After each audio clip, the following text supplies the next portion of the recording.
How much easier is this? Fucking excellent. Look at you, your brick wall and back and that. Yeah, that's the old backdrop. What we're doing with our arms folded here. Right, dude, listen, this one, so this is the boardroom, not the profit hunter one. So this is strictly no business. Right. We're just two pals living the dream and chatting shit like we always do. Talking shit. So I've actually made us a list as well, right? I've made us a little list, and these are the things that I think we need to speak about today. Because I know every single day I get a message off you, and it's about basketball, and I still don't have a clue whether someone's playing or not. So I want to cover that. Australian Christmas. I've got questions about Australian Christmas because I don't know whether I'm coming or going with the sun outside and Father Christmas is coming. I don't get it. Yeah. Dancing, I want to just cover that really quickly because I know people won't know you, but you're the king of dance. And this is one question I want to kick it off with because I forgot to make myself a brew, and you know how good I am at making a brew. Do you have tea or coffee? Coffee and tea. So, right, the way I look at it, coffee is very Australian and tea is very English. Yeah. Are you in agreement or not? 100%. That's it. But, right, how do you take your coffee then? I have a soy cappuccino. And there's one word I want to say to that, but I'm not going to say it because I know. Gay. Long black because I'm a macho man. Do you know what I mean? Yeah. Sorry though. How do you take your tea? Just black. So you have a black tea, so you don't have milk in tea? Right, do you know how I have it? With a biscuit. Yeah. With a Tim Tam. Full dipper. Full dipper, you know what I mean? What you on with today anyway? Out and out? Yeah. Today, bit of editing and then going to a dance concert from Emerson's dance school. Not photographing it, watching it. Yeah. Are you not recording then today? You're not videoing it? No, I'm watching it. Cool bean. Where's it at? NIDA, which is at Kensington. That's the National Institute of Dramatic Arts. I'd be good at that. I would be good at that. Dramatic dance, you know what I mean? Do you know what makes me laugh about Australia? You say places and all. I think like Kensington is just a posh place in London to me. Yeah. And I'm like then I drive past somewhere and it says some mad weird name like, what was it now? What was the one I drove past? Karoo, something like that. Karoo, something. I'm going, that sounds like a mad place. And then the next one is Liverpool. Yeah. And I'm like, that's English, not Australian. It's like strange, isn't it, how they come up with some of these names? Yeah, it's mental. And Ugella. Right, should we just get on to basketball? I need you to talk to me about it because I'm like you, I love basketball, but I love all the jerseys and all that. And I know we discussed it before, but I love all the jerseys. I love the fashion and all that. I don't get this season stuff. I don't know if it's because I'm English, but I don't get where they play all the time, don't they? Pretty much. They play NBA's 82 games a year. They have about a 4-month break and then they go again. I don't get it. Like, so they literally, when they say that they have, what's that thing that they have now? They have, where they're only allowed to play so many games or something like that, or is it game time, something or other? Yeah, so they rest their players because they're a bit soft these days and can't play 82 games a year. Did Michael Jordan have that? Michael Jordan played 82 games every year. Who do we think the GOAT is, bruv? Let's start on that one. Michael Jordan. Michael Jordan with a very close second, Allen Iverson. And why Allen Iverson and not Kobe? Let's not say anything about LeBron. Nah. Allen Iverson, just 6 foot tall, 75 kilos. I think that says it all. He was a gangster, him though, wasn't he? Really, like. Yeah. If there's there was a game. Do you remember that game on the NBA Streets, a Street NBA or something like that? And they did a FIFA one, FIFA football one, FIFA Streets, like I always think of FIFA like the street footballer was Wayne Rooney. You know what I mean? I don't know whether you guys saw that over here or what you guys thought of that, but Wayne Rooney is like the ultimate jumpers for goalposts footballer out there. Yeah. Allen Iverson's that basketball equivalent for me. 100%. 100%. Superstar, ended up in prison, got out of prison, They changed the rules of the NBA because of him, that they had to wear suits, so they couldn't wear tracksuit. No braids, no tattoos. Oh, that's a bit like me. I know it's strictly business, but that's a bit like me in business. No Yeah, tattoos. Let's get loads. Let's have the yeah. boardroom and then walk in with them. But so what? That's a bit of personality, isn't it? That's it. So, in my view, Michael Jordan, the GOAT, but my favourite player ever to watch, Allen Iverson. Yeah, he was cool when he Yeah, pure street, pure yeah. street. What do you think the state of it is though now? Like, I look out for the scores of the Bulls, but are they? Mm, I honestly don't know. Like, so as you well know, I've got beach towels at a Chicago Bulls. I showed you a picture the other day when I'm about 11-year-old and I've got a Chicago Bulls cap on, and I probably still want to fit into that now, if you know what I mean, because of my ears and whatnot. But everyone in the 90s had Bulls, really, didn't they? Because yeah, Bulls and Charlotte Hornets, because the Hornets look mint, didn't it? The sort of colours and that. I wouldn't have been able to tell you. I know, like Jordan and that team in the 90s won everything as such, but I wouldn't really be able to say I sat down and watched a game. I never did. I yeah. don't think it Right. was really an English thing. I don't know whether you guys did, but I couldn't tell you the difference between the state of the game then and the state of the game now, other than highlights. And what I see on Yeah, highlights of Jordan, it's rough and tumble, whereas today it's pussified. yeah. The state of the game in terms of fouling, it's very offense um, friendly at the moment. 90s Bulls, the scores would be 90, 85. They're now 130, 125 because they're just, you just get touched and it's a foul. There's none of this rough and tumble like it was. Um, it's a softer game now. But I think it's more built for more entertaining because people want to see the scoring, people want to see dunks, people want to see that sort of stuff. So it's the marketing side of the NBA, They really. dunking, like, are they dunking as much? Like, because what I see is just 3-pointers. Yeah, look, it's the percentage of 3-pointers has definitely gone crazy, but there's still that highlight level, Is and there? I guess if you look across the board, the level of athlete now is a lot higher. Mm. And that's, I guess, medical science, all that sort of stuff gone Is that not behind. is that not sport in general though? Then is that not sport? Yeah, Because I seen Michael Owen, the old yeah, English striker.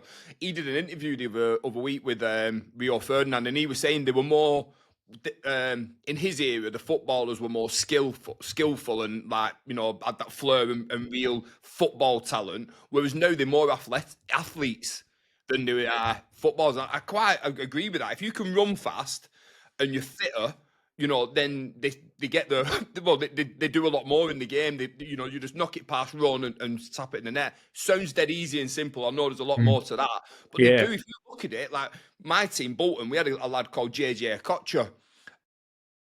I don't know whether he's fast or not because I don't think mm, he ever ran at full pelt because he just flicked it over their heads and knocked it yeah, through nutmegs and stuff like that. And I love that. I think that part of the game is missing, but I think that side of things is missing in everything. yeah, 100%, 100%. The players are definitely, more fitter and fine tuned now because I think this.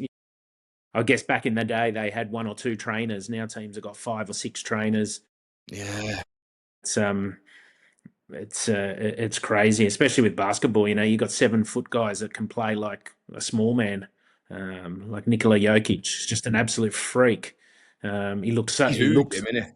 Yeah, he's huge. Looks unfit, but plays nearly entire games and just dominates. You wouldn't want to wrestle him either, would you? Probably not. No, he No, looked you like he'd Aussies be a are nuts, dirty right? grappler too. You Aussies love a grapple and all that, but I Yeah. don't think you'd want to scrap with him. No, no, I'll pass. So what about this is one thing I found out about you the other week was that the tennis thing, and it's ever Mm, since it's intrigued me. It has yeah. intrigued me because obviously I knew you liked basketball and all that sort of stuff. We always have conversations about footy. I never expected you to say about tennis. Do you Mm. reckon tennis is a bit like that now as well, or do you think that's still majorly skill over athleticism? Should I say? Well, probably not as much as other sports in terms of the athleticism. I think the skill level is crazy. I think the only real development is racket technology, the tennis ball technology, Hawkeye calling lines rather than umpires getting them wrong. But you look at the '80s and '90s, and the quality of players there. They'd probably still match pound for pound who's around today. That's interesting take. That is an interesting take. But they don't really like. They used to go mad in back in them days as well, which I thought was the main. If you look back at highlights from back in the day, Mm. that's the main highlights. Like McEnroe and all them going bloody nuts at each other. The only one I can think of really who does that now is your guy, Kyrgios. Kyrgios, yeah, He's a and look, nutter, isn't he? He is a and you got nutter. to, and you love to hate him. He brings a bit of flair and a bit of flavour to the game. I think He's he's funny. I think he's funny stepped as over out, the isn't he? mark a few times, but it brings the crowds in. He's brilliant, him. Like Yeah, if you want entertainment factor, it's that personality thing again.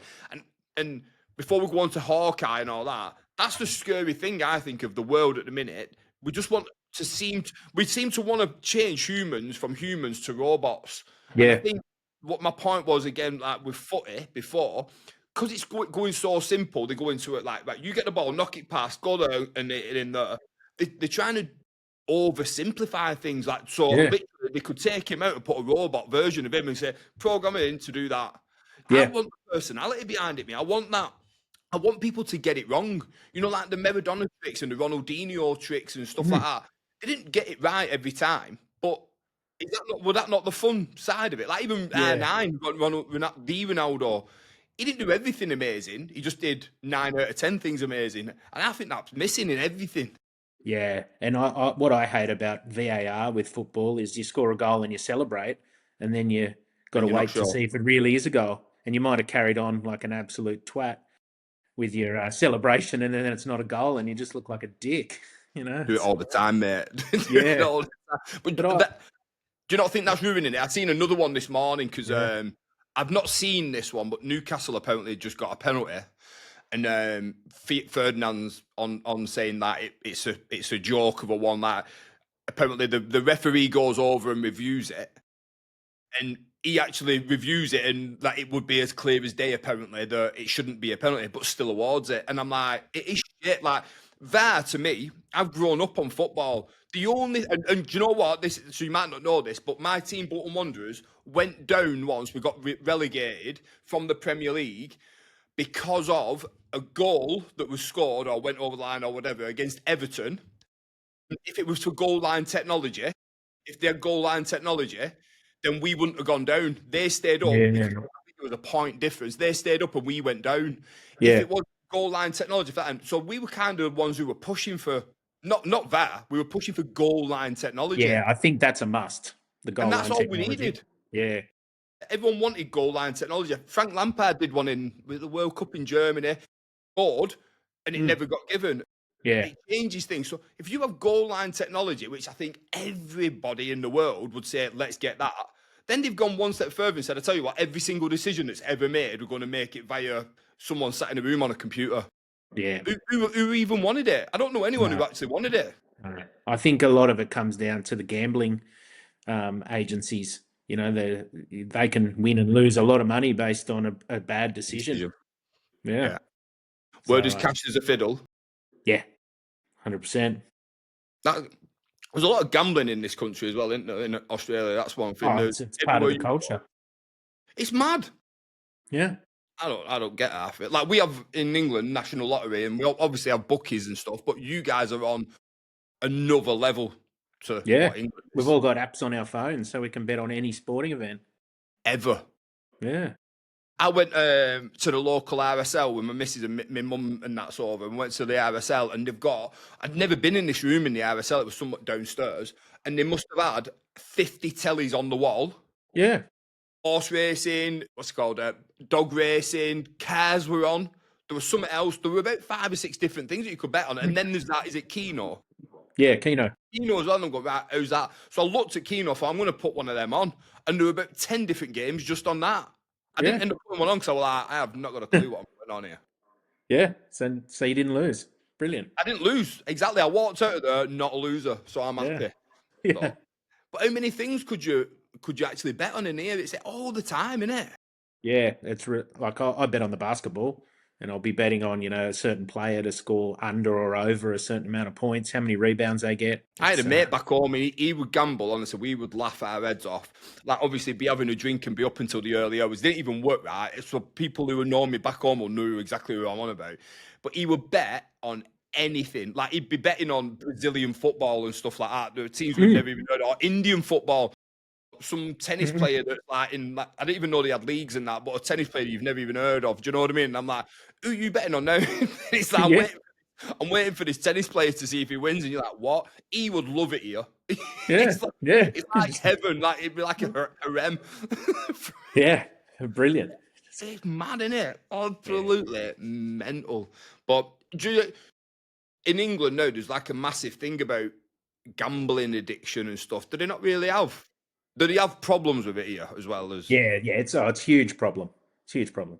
And there's organisations that are there to help people. You can self-preclude yourself in any club. So if you know you've got a gambling problem, you can tell them, "Don't let me gamble," and they'll Really? put you on a banned list. And look, there's some really high-profile. I've heard of sports people who've earned a lot of money playing sport and got nothing to show for it because Because they they've got into gambled debt. it all away. Yeah. Tell you what, the one thing I noticed here as well, because I always, before we got here, thought that there was a massive drinking culture, which there is. There is, the Castlemaine Forex stuff and all that is what we sort of say in cans of Fosters and stuff back home when you think of Aussies. But then when you come here, they're very sensible in bars about how many drinks you're actually allowed. Yeah. Like, when you get like a shot, then you order shots, and you can just order a tray of shots at home, and you're taking your shots over. They actually make you drink it at the bar, so Yeah. you know that person's only out. And I thought, well, hell, that's very sensible.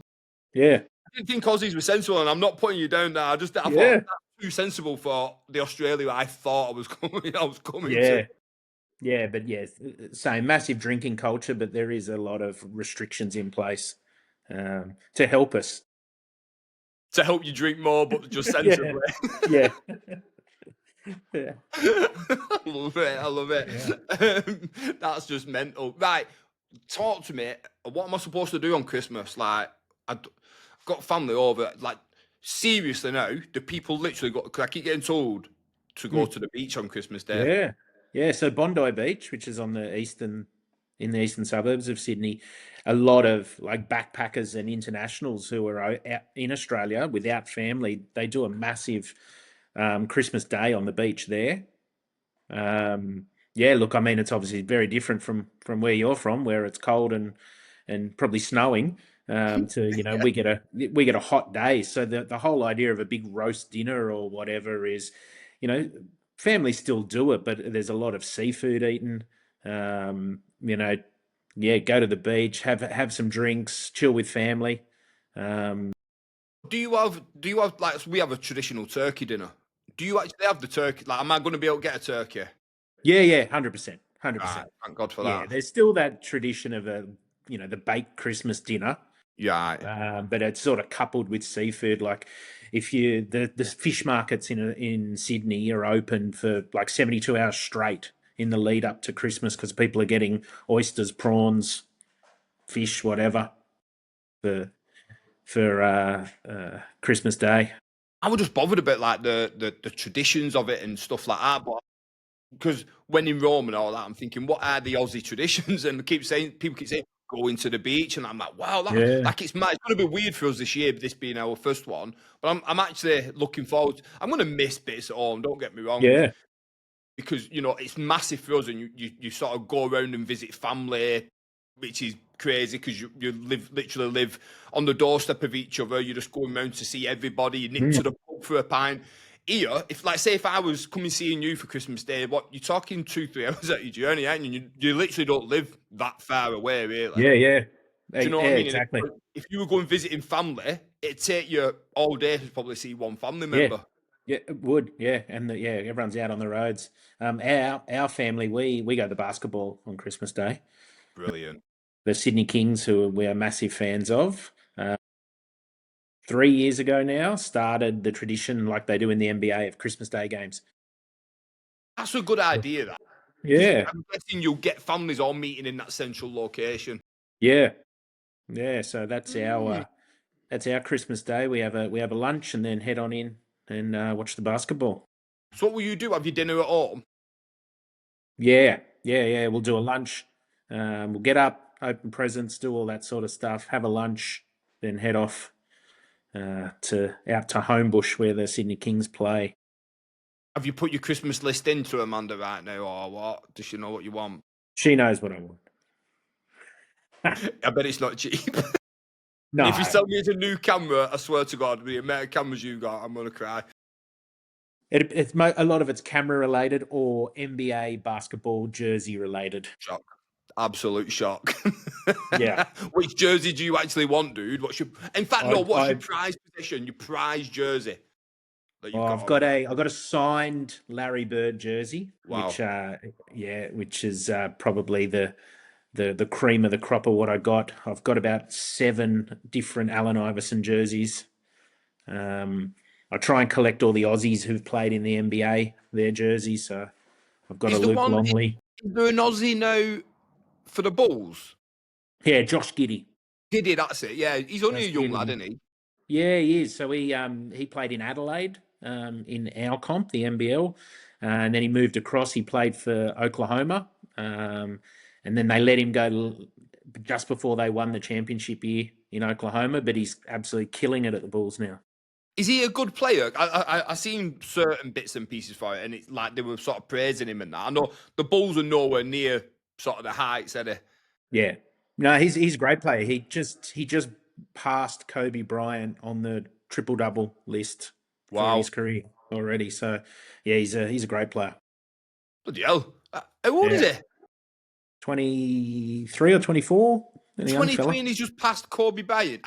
You mean Kobe like for like at that age, or Kobe for No, Kobe's no, career? for his career, for triple doubles. So, Bloody hell! um, yeah, but still, great accomplishment. In it, Uh, just that's yeah, outrageous, really, isn't it? yeah. So the Bulls are going better than they have for the last 3 or 4 years. Now that he's there leading the team, so So is he the lead? Is it like because they all have like a pinnacle player, don't they, as well? yeah, he just signed I think 50 million a season contract for 3 years. It's not bad luck if you So can get it, is it? yeah, it's handy. What do you want for Christmas? I don't know. That's it. Another Yeah, mill. so that's yeah, he's going well. But the Christmas list jersey I want is a Wembenyama jersey. Oh, he's a bell. I like his style though, mate. Like his Yeah, personality style. He just yeah. says it as he is. He's not a bullshitter or anything like that or beats Mm, around the bush. He just says it as he is, doesn't he? And yeah, sort of backs his own corner. I like him, me. yeah, yeah. So that's on the list. What's his nationality, him though? He's French. French, that's it. Yeah. Yeah, Jesus. yeah. Fair play. Fair play. Mm. Um what's the script then, do you think, for the basketball season now? When does it actually end? You got Playoffs are in around, what are they, May, Oh, so June it goes on that time? long. Yeah, so they're When did 20 it start? When did that start? So when did the season start in August? October. Right, okay. Yeah, they're 20 games in. Sh- That's so they're playing more games than sort of the Prem, but it's slightly shorter than, innit? The Yeah, season and stuff. yeah. So the regular season's 82 games, and then playoffs a best of 7 for four rounds. Yeah, It's good yeah, though, and like it is like. Do you know back in it? I'd seen one the other day on that when me and you were messaging. And all the courts now look like, the actual floor of the courts. They all seem a lot more decorated now. yeah. That's for they do what's called the NBA Cup now. So it's a little in-season tournament, and for those games, they do each team has a really elaborate court, and I think it's to show that it's an NBA Cup game. So that's the differential. Yeah, All right, okay. And obviously more marketing and getting a bit more eyes on the that's it. prize. That's it. I don't hate that. I don't No, hate that it's at cool. all, to be fair. That's Yeah. cool. What have you been watching about footy at the minute? Obviously, your team Liverpool got a win the other day. Have you been? Did you see it? Yeah, I watched it. It was a What do you think? scrappy 2-0 win. Isak missed many open opportunities before scoring his first Premier League goal for us. Exactly. Just think of the positives. But got a win. Arsenal had a draw, caught us back up a little bit. Don't think we can win the league, but onwards and upwards. Just seen an interview then on Sky Sports, obviously the UK Sky Sports, and this Liverpool fan was on there, and he was saying if you can get 7 points out of the next 3 games, he'd be happy. And it was like 7 out of the next 3. Like, should you not be aiming for 9? Like, you're still Liverpool Football Club, and it was something like, I can't remember who they were playing. Yeah, so they played West Ham, Sunderland, and then I think it's Leeds. Yeah. If you put them 3 teams on paper and you're Liverpool Football Club, you should be saying 9 points. I don't care whether you're struggling or not. To say, and this is a Liverpool sort of, it was like a Liverpool expert fan, if you know what I mean. And he's going, we just need to get 7. And I'm thinking, where's your mentality? I know you've been struggling, but I don't care who you are, what you're doing, and where you are. Liverpool Football Club go for 9 points out of them 3 games. They don't be start going, we might be happy with 7. Even if it blew my mind. I thought, where's he coming from? Him at all? Yeah.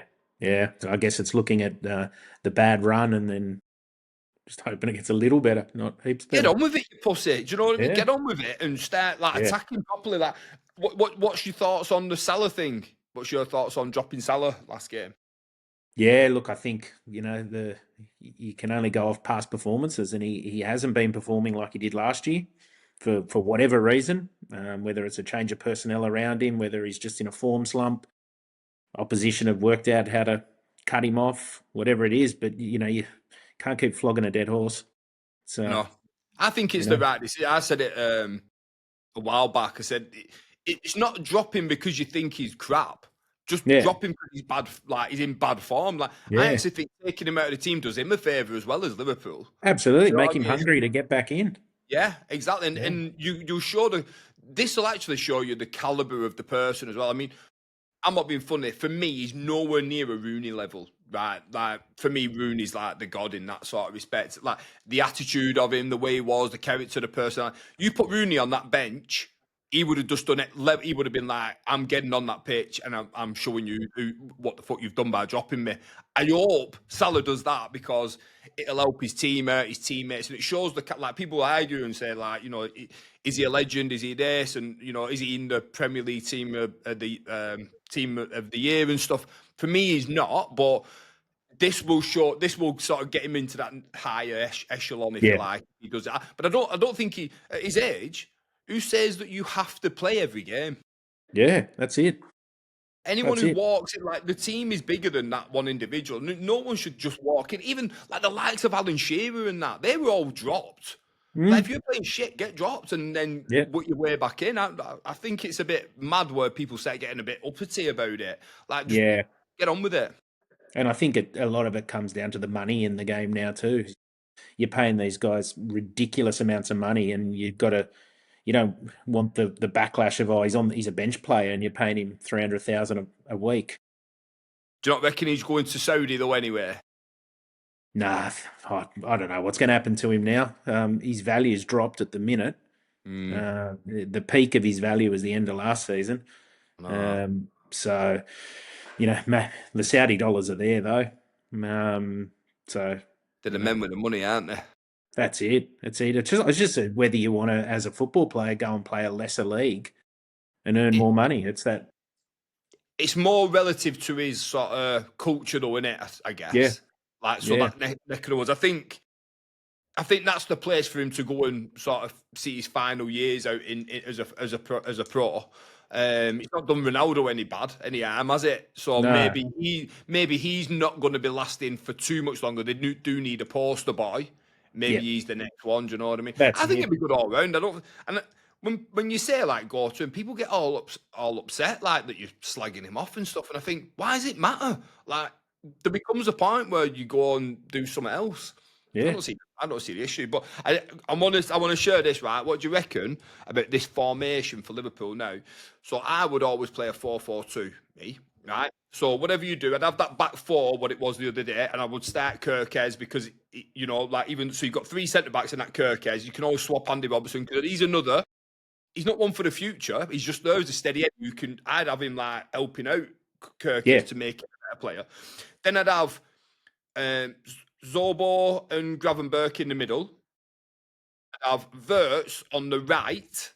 So I've Mm. cut it in. So Verts on the right. I'd have that Gakpo or Ungamoa, someone like that on the left, because then I'd have Ekitike and Isaac up front. So Ekitike just a little bit lower than him, you know, like a sort of Cantona role or something like that, who Yeah. supplies it a bit more. And I think that 4-4-2.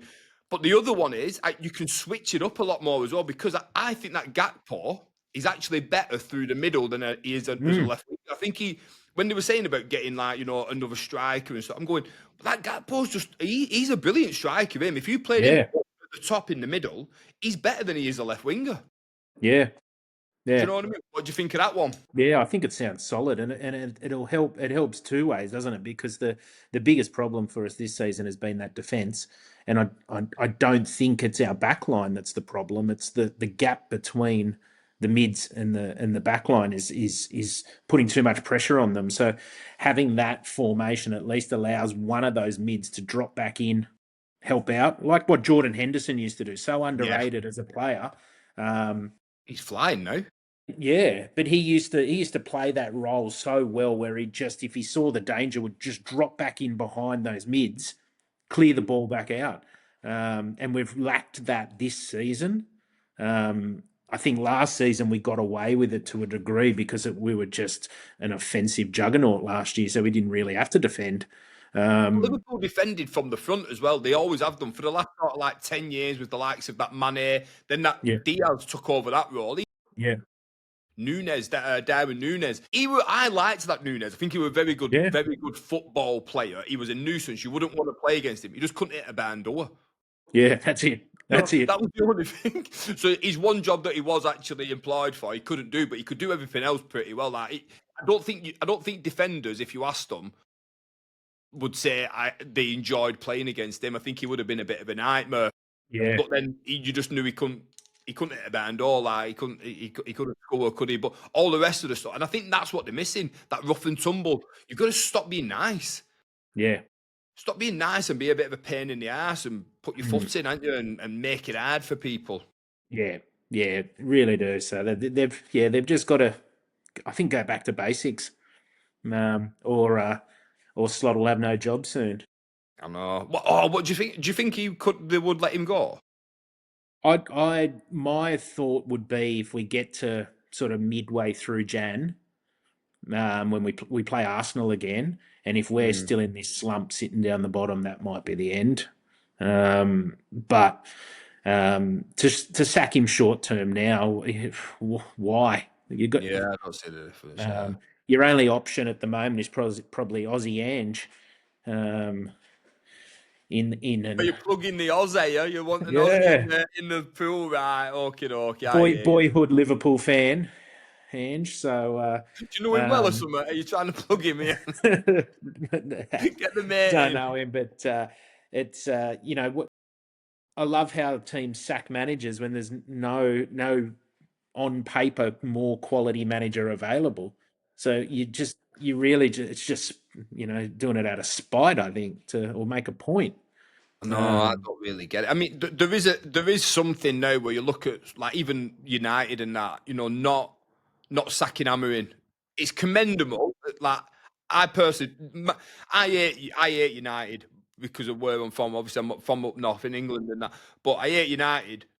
But it is sad to see the demise, and do you know what I mean? Like they're just not competing. And that is not the Man United mm, everyone knows. United were an attacking force. They were 4-4-2. They always had the attacking wingers. They weren't ever. People think about United winning all these leagues when they're winning Premier League. They were winning 1-0 and stuff. They yeah, weren't.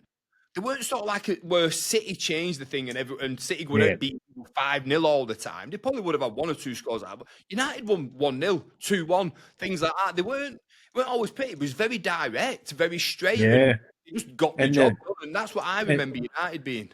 and the most points they scored in a season under Ferguson was 91. Yeah, which was it? Liverpool would have won sort of number 4 or something like that, would Klopp they? had 3 years straight over 91 and got one Premier League out of it. Isn't it? It's just Mad when you look, look at I too hate United, but I'm taking great glee in their demise. Yeah, Uh, I am taking that. It's just I think it's mad the difference. I think they try and change things, and I don't get it. Like I just look at like them owners of clubs and stuff, and I think right, it works for all those years. You've come in, you should be sort of evolving from that, not trying to just tip it on its head. Tip it on its head. I tell you what, yeah, that's really worked for us. Let's do it completely differently. It's obvious what's going to happen, but it is commendable that they stayed with him. But I think they had to stick with him because it's just embarrassing, isn't it? yeah, They've had all these managers for so long that it's all a yeah, bit mental, really. yeah. And who else are they going to? Who else are they bringing in? I know. Do you know what do you think of this one as a philosophy as well, right? So do you know you have the likes of Real Madrid, Barcelona, people like that, even the Liverpools and the Uniteds, where I've just said a United team would play a certain kind of way. United were different because they had obviously Ferguson for so long, and then that were never going to be an easy transition because of the embedment of what he is and all that sort of stuff. But you could actually bring a different manager into Real Madrid, and that philosophy, that style is still there. Like Barcelona, since Yeah, Cruyff and all that, the philosophy, the desire, the sort of mentality of that team is always there. So even if you bring someone in, they very rarely bring a manager in and he goes, right, I tell you what, let's completely change the formation, completely change the way that we play or the mentality. They usually keep that. Liverpool do. Liverpool back in the sort of 80s and 90s used to have that like pass and move, it's the Liverpool groove. Do you know what I mean? So even though you change everything very slightly, it's really you could take a manager out and put another one in. As long as you're not a retard, then you should be able to do a job.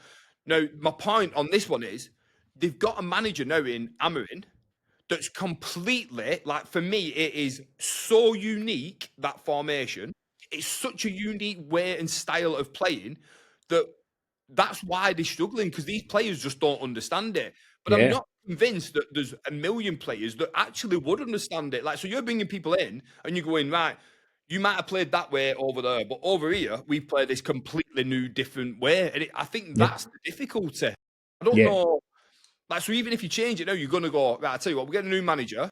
You've now got to learn your old ways from this new way that you've been going on about for yeah, 2 years under this guy. And that's what I think. What's the point? I don't get it. I just don't. yeah, I don't. yeah. Yeah, it makes no sense. And junior football, they're brought up on 4-4-2, play simple football, pass, move, get into space, look for the open man. That's how kids are taught how to play football. No, like Pep. I mean, if you look at Pep now, I think he's going backwards a bit. Not in the losing games. I mean, like he's going backwards as in he had this mad philosophy of the way that City played, but he was that good that he could take one player out, put one player in, and everybody else knew the job and what to do, didn't Yeah, they? And yeah, he did that for years and years. Now I think people started figuring that out. Obviously, they did start figuring it out because they didn't win, did they, for a season? But an Arsenal are now over the top, but that happens at some point. But I think he's sort of going backwards a little bit in his philosophy. He's changing his style, but it's more towards what the general consensus of what football is about. Because he were very unique, but not to the point of what Amarin's is. yeah, Do you know what I mean? yeah, That's for me. That's too unique. I think it's too weird and wonderful, and trying to be over clever, trying to be too yeah. clever is the That's key. it. And look, I've got quite a controversial view that I don't think Pep's that good a manager. Do In you that, not? no, I mean, you give me any of those teams that he's had over the years with that quality of player, and I wouldn't fuck it up. I'd win the league. Give him give him bloody a third division team trying to stay up, I get that. and see if he can do that with no money and just fight and desire to want to stay, or give him the team coming 19th in the Premier League with 10 rounds to go, needing 9 wins, and see how he goes. I take that Um, point completely. I mean, it shows with. I mean, for me. I mean, you can't fault his success. Obviously, it's phenomenal. It's scary, but he has never been given a crap team to then manage. Barcelona, Bayern Munich, City, who were already winning. Do you know what I Yeah. mean? And then just win more. Which I do get that philosophy. If you look at a Mourinho now, he had good teams. He didn't have great Mm. teams that he inherited, Yeah. like the Porto team that he had before, and even the Inter Milan team. The Mm. Inter Milan team he had weren't sort of world beaters, but I think they won the Exactly. double or whatnot. For me, I'm more of a Mourinho than I am Mm. a Guardiola. Yeah. But there's one Same. man who's even better for me is Sam Allardyce. I don't know if you've heard about him. He was Yeah. a Bolton manager. They used to come in Saving and everyone. I would have loved for him to have got a job, like a Liverpool job, or when they were at the tops, or even someone like an Inter Milan or a Juve, just to see what his style would have been and whether he could have gone the other way around to a Guardiola. Could he have gone up that extra level and won the Yeah. Champions League? I'm convinced he could have done. I think he had that mentality and he would have done it. Yeah. Well, what he did with some of those teams, keeping them in the Premier League, scrapping victories and draws in the last, few games of a season to stay up, it was just phenomenal.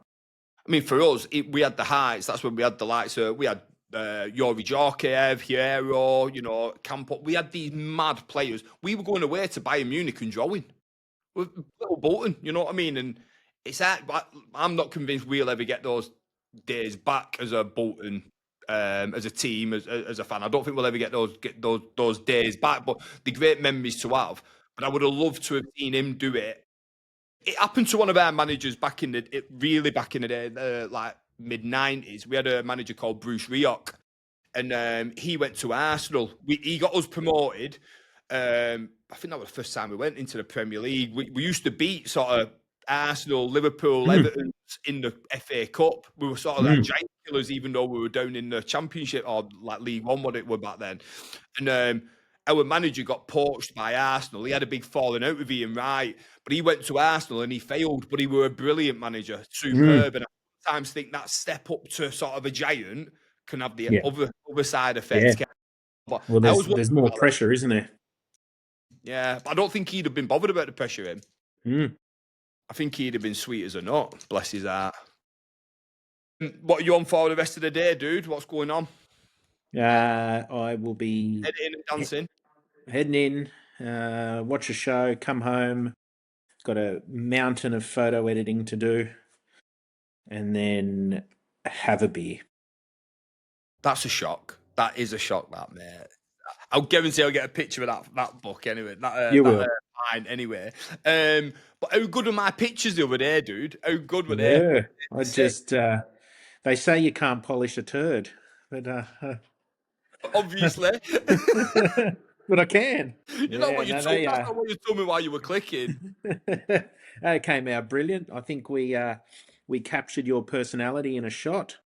I think I said one of the photos looked like you'd rob a bank and then help a little old lady across the road out the front. That is my personality down to a T. Yeah, and we nailed it.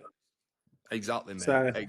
So I'm just waiting for the phone to ring from like Calvin Klein or one of those saying, "Who's this guy?" I'm going gym, mate. It might be the chubby one at the minute, but chubby big men's range or something like that. But we're still nailing the gym. You know what I mean? Yeah, Bless us. brilliant. Listen, right. I'm doing this one now. So we've got like the boardroom, but then I'm gonna do the Profit Hunter. Obviously, my business. I'm gonna do the Profit Hunter as a real business podcast. So you're gonna come on that. But this one is strictly no business. That one is strictly business. So we've got to put our suits and ties on, not. But So we've got to like tuxedo. look at that. It's very professional. But that one's about business. But then we can obviously get into sort of your ex-corporate life, and then the new dancing fanatic or the sort of photographer professional that you are. Basically, you just love buying equipment and gadgets. That's it. That's it. But I think should we do that one properly on there, because I think that one will be killer. That one for Profit Hunter as well. For that, it'd be really cool. Want it to look at. Yeah, that'll be sick. And before we go, we need to get our Christmas drinks in. So please don't forget me. Yeah, they're on the agenda for sure. I know you're a busy man. Hey, for sure. For sure. For sure, yeah. For sure. That was a little plug. Sure. Yeah. help me get me new microphone. I need two microphones, Sean. Yeah. Give me another mic. Give me a If free Shaw's mic. listening to this, please send Danny a new microphone. Want a black one as well, so I can have a Darth Yeah, Vader and a Stormtrooper one, and then we're laughing, aren't we? perfect. Killing it. Are you working this weekend? I am working this weekend, Friday night, Saturday, and Sunday. We're right in the middle of dance season, dance concert season. Got a mountain of work, but it's not a bad problem to have, I guess. But that finishes up around the 20th of December, and then it's relaxed time for 2 weeks. But then when do you kick off again, though? Then straight away in January. 2nd of January. It's mint, though, isn't it? What you're doing with Yeah. it and stuff. It's cool, isn't it? Yeah, it's good fun. It's good fun. How is, like, literally before we go, like, how is the photography world? Or, like, I'm going to be really rude, right? Because when you're on your phone these days, everyone is a photographer these days, aren't Yeah. they? Right. So just really quickly, because it's not business, it's not a business for me, but everyone's a photographer. Everyone thinks that they're the best in the world. Look at my snap I've just got. I walk up to the beach and I'm sort of zooming out and I'm looking all cool and all that. What's the difference between me with this and you with the gadgets? Like, why do you need a professional photographer still these days? With Yeah, look, I think for photography, you're looking for someone who can tell a story in as simple as what it is. We talked about you doing some headshots for you, and we wanted to portray an emotion, a feeling, a story about who you are in just a photo. And you can do that on a phone. The image quality will look as good, but in reality, it's not the same quality. The sensors on phones are smaller and can't get as much light in. It's artificially manipulated through the software on the phone. But if you want real photography done, you need to have someone who understands how to tell that story through a photo. And whether it's as simple as a photo of a wall or a person, a family photo, you want to, for me, looking at a photo, I want to feel an emotion. I want to feel like I was there.